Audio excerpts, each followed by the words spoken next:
bienvenue dans le podcast des leaders d'Afrique. Bonjour, merci beaucoup. Alors, je le disais en introduction, tu es chargée des programmes du réseau des jeunes pour la promotion de l'abandon des mutilations génitales féminines et des mariages d'enfants. Je vais donner un petit peu de contexte pour nos auditeurs. Au Sénégal, près de 2 millions de filles et de femmes ont subi des mutilations génitales féminines. 25% des filles et des femmes âgées de 15 à 49 ans ont subi des mutilations génitales féminines. Et la plupart des MGF, comme on les appelle communément au Sénégal, sont réalisés sur des filles de moins de 5 ans et rarement après 10 ans. Alors, au-delà de ces chiffres, est-ce que tu pourrais compléter cette analyse et nous expliquer de façon concrète en quoi consiste l'action de ton organisation? Alors, merci beaucoup. C'est un réel plaisir de participer à cette émission parce que je pense que c'est important qu'on ait des cadres d'échange pour discuter sur cette problématique qui touche la vie des femmes et des filles et qui impacte sur leur autonomisation. Voilà, notre organisation, c'est un réseau de jeunes composé de 31 associations et mouvements de jeunes qui œuvrent dans la promotion de l'abandon des violences faites aux femmes et aux filles, particulièrement les mutilations génitales féminines et les mariages d'enfants. Et c'est dans ce cadre que Speak Up Africa nous a accompagnés à travers le fonds Voix essentielle pour qu'on déroule un projet ici dans la banlieue de dakaroise.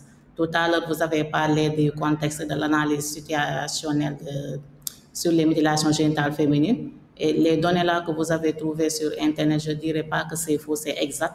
Parce qu'actuellement, on peut dire que la situation même elle est plus grave, c'est alarmante. Parce que depuis, avec l'avènement du Covid-19, parce que on a les mesures et les sensibilisations sur les questions de mutilation génitale féminine ont diminué. Parce que tous les programmes étaient concentrés sur les questions d'éradication du Covid. Et maintenant, on peut dire que ces pratiques continuent. Et le plus grave, c'est que les communautés qui exercent ces pratiques le font en cachette. Donc, ce n'est pas en contrôle des communautés ni de nos dirigeants pour qu'ils puissent avoir un œil de contrôle. Ce qui fait que actuellement les chiffres exacts, on ne peut pas les avoir. Mais ce qu'on peut dire, c'est qu'avec les données de l'ANSD, de l'Agence statistique du Sénégal, que le taux est à 23%, donc ça a augmenté. De 2012 à 2022 actuellement, le taux est à 23%.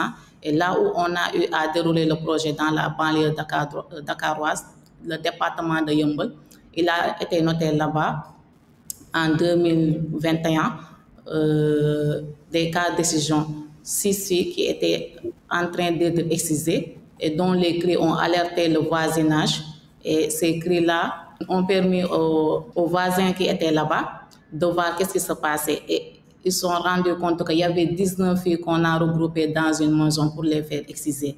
Et là, on a pu sauver au moins les 12 autres. Il en reste 6 qui ont été excisés et 2 qui ont été dans des situations très alarmantes et qui ont été amenés à l'hôpital, à l'urgence. Voilà pour vous dire que la situation des données n'est pas du tout facile aussi parce que les situations se fait en cachette. C'est une pratique qui se fait en cachette et donc ce n'est pas tout le temps facile d'obtenir les données et c'est un sujet tabou aussi, mais quand même, on sait qu'avec l'avènement du Covid, que la situation a augmenté. C'est ce qui nous a poussé, même notre organisation, à dérouler ce projet-là dans le département de Keur Massar, à la commune de Yeumbeul, là où on a excisé ces 6 filles, pour sensibiliser la population à l'abandon de ces pratiques et aussi pour avoir un œil de garde sur ces thématiques. Oui, donc des situations effectivement tragiques et alarmantes. Le 11 octobre marque la Journée mondiale de la jeune fille. Quelles sont tes attentes en matière d'évolution des droits des jeunes filles? Vous savez, les attentes sont nombreuses, hein, parce qu'aujourd'hui, nous savons que la situation des jeunes filles et des femmes n'est pas du tout stable. Aujourd'hui, l'autonomisation des femmes n'est pas du tout effective. On parle des droits des femmes et des filles partout, mais quand même, il faut dire qu'on se rend compte que les femmes et les filles rencontrent d'énormes difficultés. Donc, moi, les attentes, c'est par rapport à nos dirigeants. Il faut qu'ils prennent en compte les préoccupations des femmes dans leurs politiques et programmes. C'est important aujourd'hui que nos dirigeants, aujourd'hui, en dehors des paroles, des promesses, qu'ils descendent sur le terrain et voient réellement ce qui se passe avec les femmes et les filles. Aujourd'hui, vous allez dans les communautés, nous savons que les femmes et les filles rencontrent d'énormes difficultés sur le plan sanitaire, sur le plan éducatif et sur le plan économique. Et ces difficultés-là font que l'autonomisation des femmes n'est pas encore effective.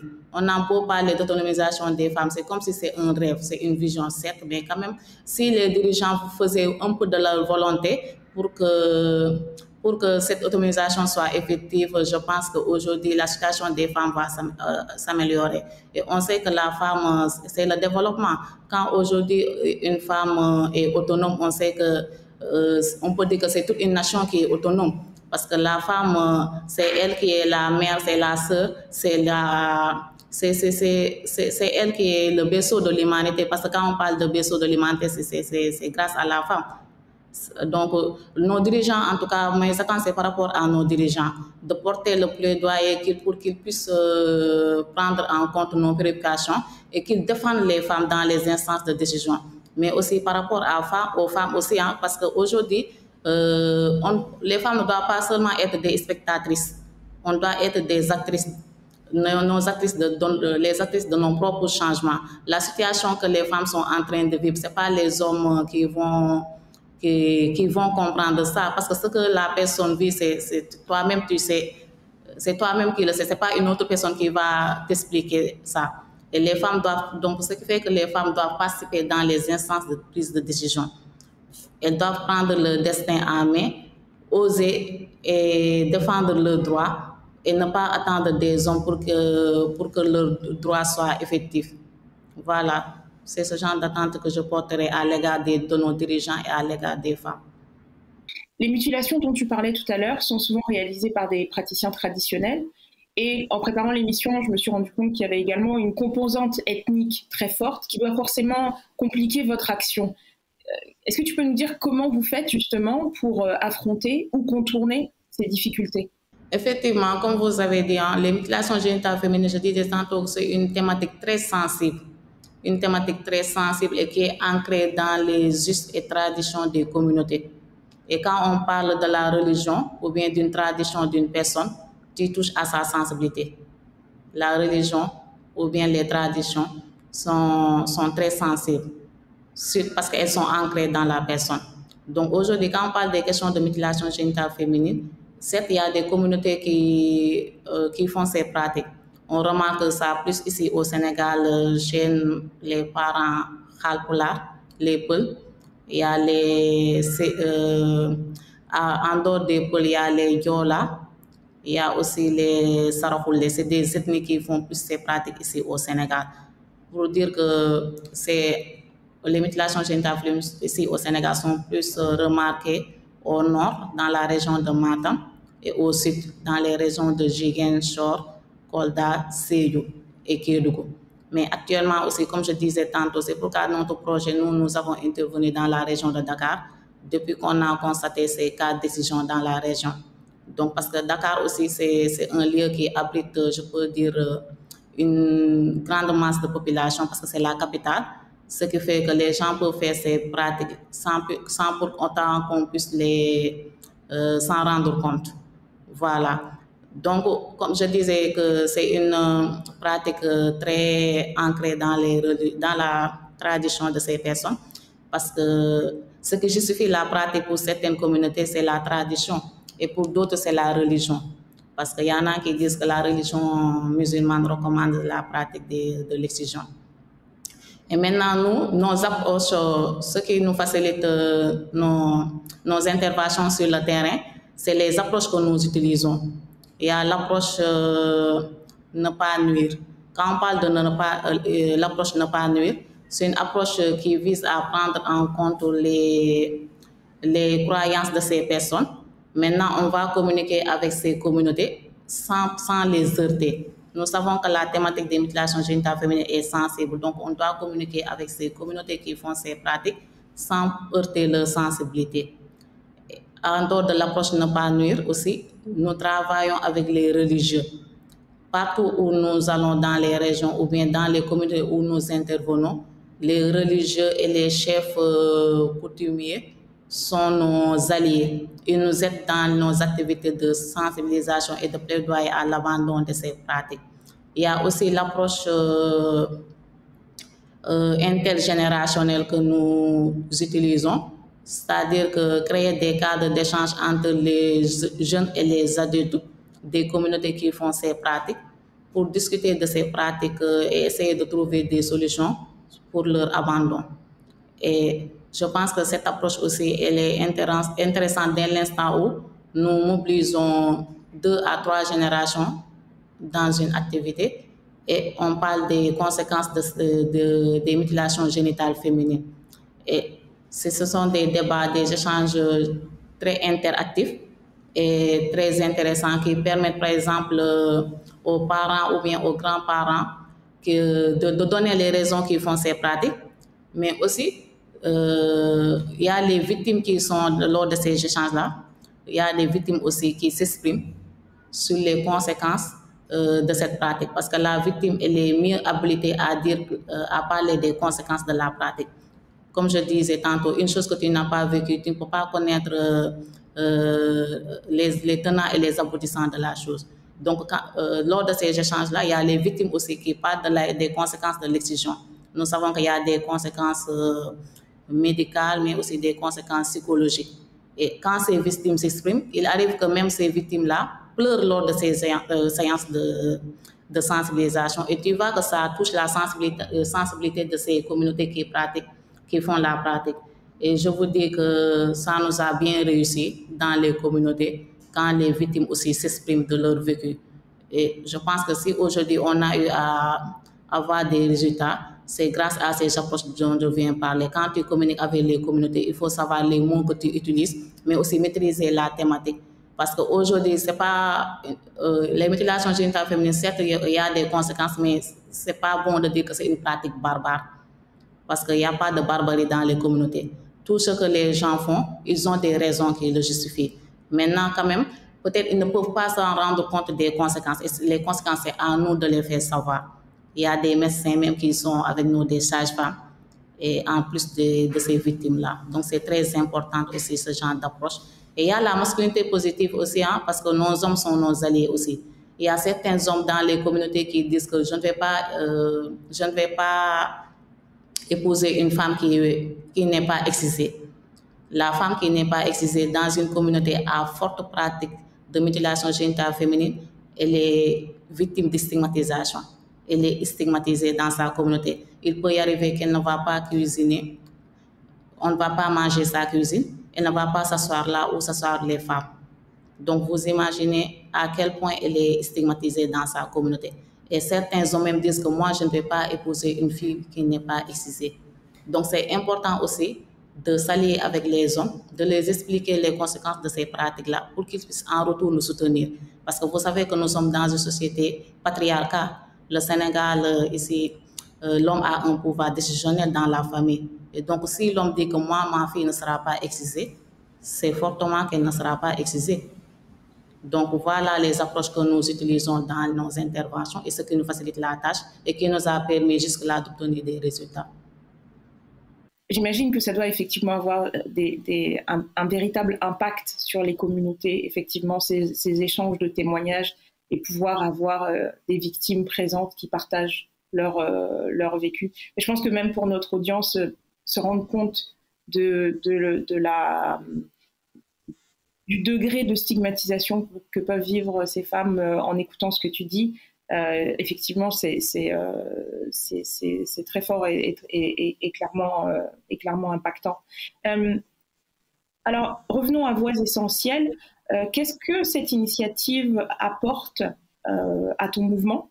Voilà, Voix essentielles nous a beaucoup apporté. Hein. Ça a beaucoup apporté au réseau des jeunes pour l'abandon de l'excision et des maladies d'enfants. Parce que, comme je disais tantôt, le projet que nous avons eu à élaborer dans la banlieue dakaroise, à Yeumbeul, c'était une initiative des jeunes pour la vulgarisation des lois liées aux violences basées sur le genre et l'amélioration des dispositifs et textes discriminatoires à l'égard des femmes et des filles et des personnes en situation de handicap. Quand on parle de la vulgarisation des lois liées aux violences basées sur le genre, il la loi 9905 qui réprimande la pratique des mutilations génitales féminines.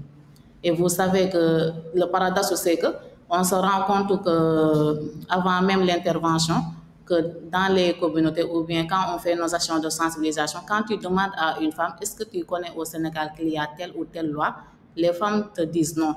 Elles ne connaissent même pas leurs droits.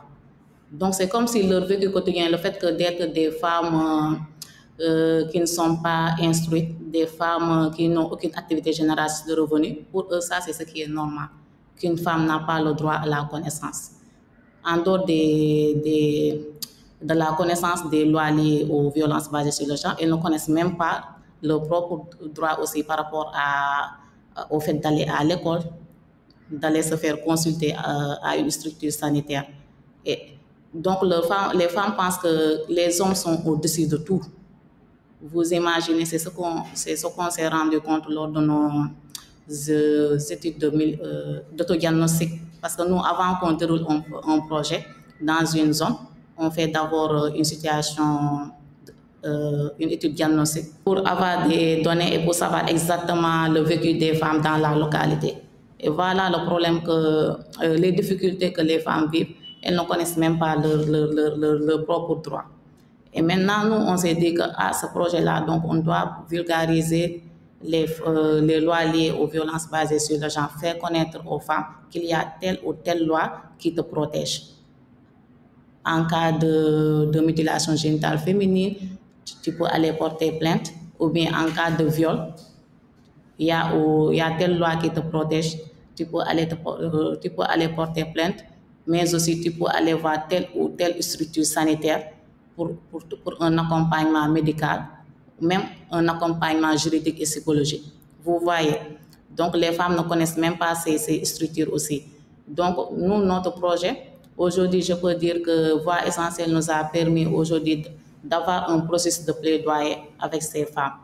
Aujourd'hui, on les a formées sur ces thématiques, sur ces lois liées aux violences basées sur le genre, mais aussi on a maintenant un mouvement dans la commune de Yeumbeul, un mouvement fort de femmes, de filles, de jeunes et des personnes en situation de handicap, parce qu'elles aussi, les personnes en situation de handicap aussi sont victimes de discrimination.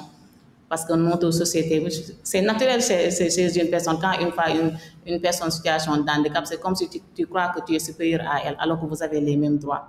On ne considère même pas les personnes en situation de handicap.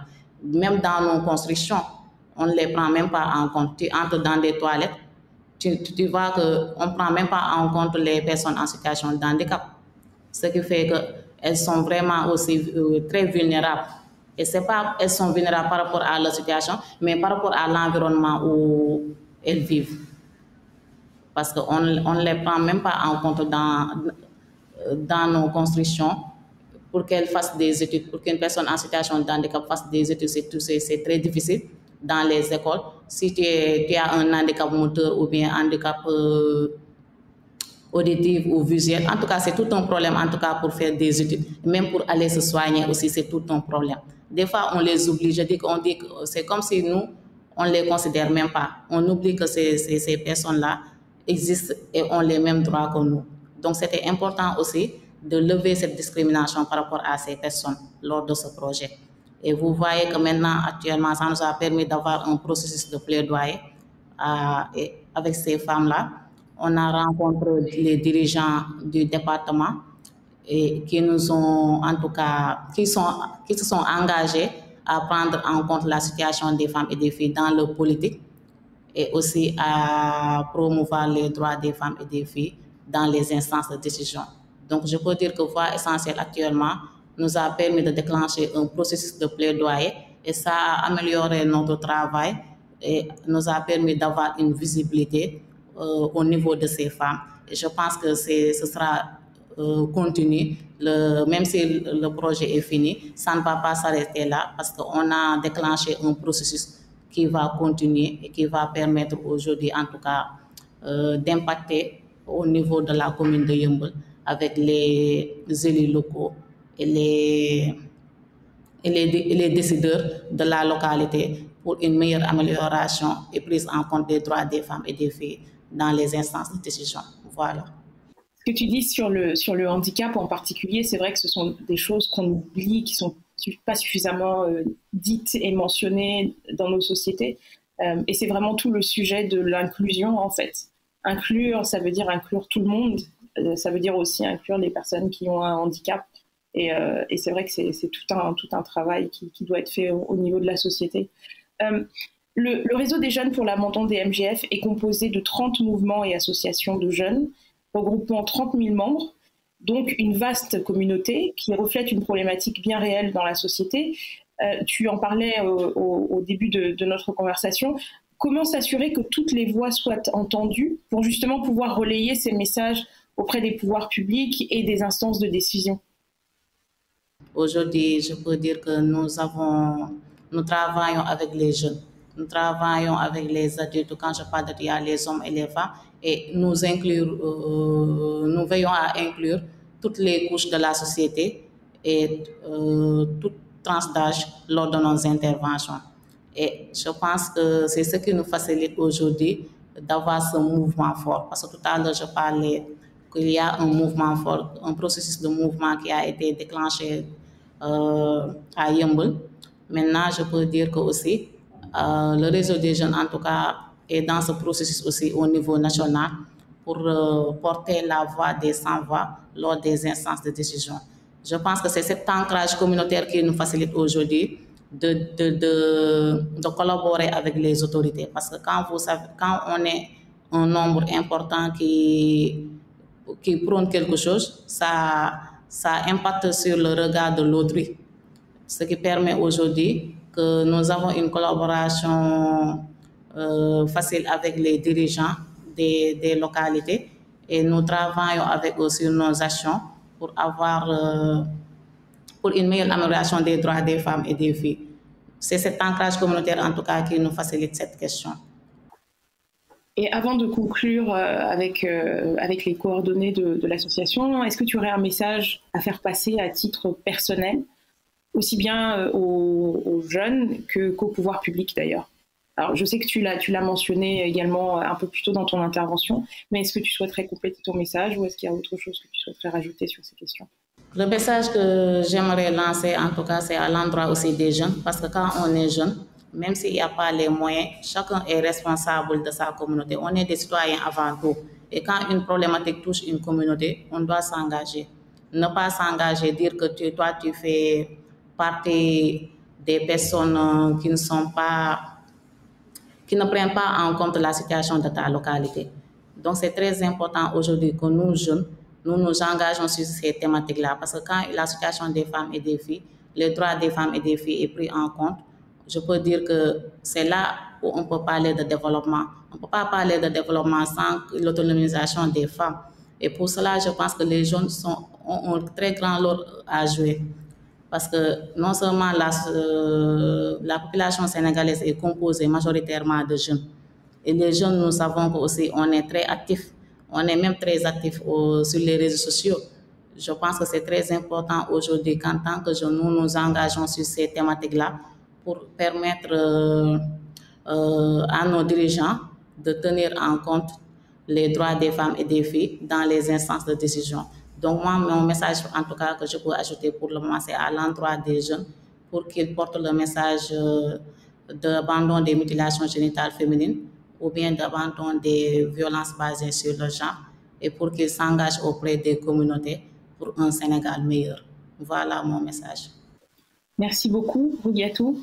Est-ce que tu pourrais, je le demande à toutes les invitées de cette série Leaders, est-ce que tu pourrais partager avec nos auditeurs les coordonnées de ton association afin que s'ils souhaitaient rentrer en contact avec vous, ils puissent le faire à la suite de l'écoute de cette émission, aussi bien si vous avez un site internet, un email, un numéro de téléphone, un groupe Facebook, bref, ce qui est le plus efficace pour entrer en contact avec vous. L'adresse email, c'est réseaudesjeunes2016@yahoo.com. Et là, je pense que si on nous envoie un mail, nous, en tout cas, on est prêt à collaborer avec toutes les leaders d'Afrique, surtout les femmes et les filles. Parce que je me dis qu'aujourd'hui, on doit travailler en synergie. ce qu'on peut faire en synergie va impacter au sein des décideurs. C'est très important de travailler de manière individuelle, mais c'est très important aussi la synergie d'action. Et je pense que c'est cette synergie d'action qui nous permettra même d'éradiquer cette problématique de violence faite aux femmes et aux filles. Donc, on est très ouvert, c'est une organisation très ouverte et actuellement, c'est une organisation nationale, on est au Sénégal, mais quand même, comme je disais, on est très ouvert, donc on veut collaborer avec les autres organisations qui sont dans les autres pays d'Afrique. Donc, c'est parce que l'Afrique, on peut dire que c'est un même pays, hein, parce que toutes les problématiques qu'on vit au Sénégal, c'est les mêmes problématiques qu'on rend compte qu'on vit à Côte d'Ivoire ou bien au Burkina. C'est les mêmes problématiques partout. Donc, c'est important en tout cas de travailler cette synergie d'action. Et je pense que VOA est essentiel aussi à faciliter ça parce qu'on a eu à rencontrer certaines organisations des autres pays et je me dis que ça ne doit pas s'arrêter là. Et comme ça, ce sera un mouvement aussi très fort, un mouvement africain de défense des droits des femmes et des filles. Voilà. Merci beaucoup, Rougiatou, pour ta participation à cette émission, au podcast des leaders d'Afrique, pour ton franc-parler, pour ton travail également, dont je ne doute pas qu'il aura un impact largement positif, non seulement au Sénégal, mais au-delà. Donc, je te souhaite une très bonne continuation et encore bravo pour tout ce que tu fais. Merci beaucoup. Je suis très honorée de l'invitation. Merci vraiment pour tout.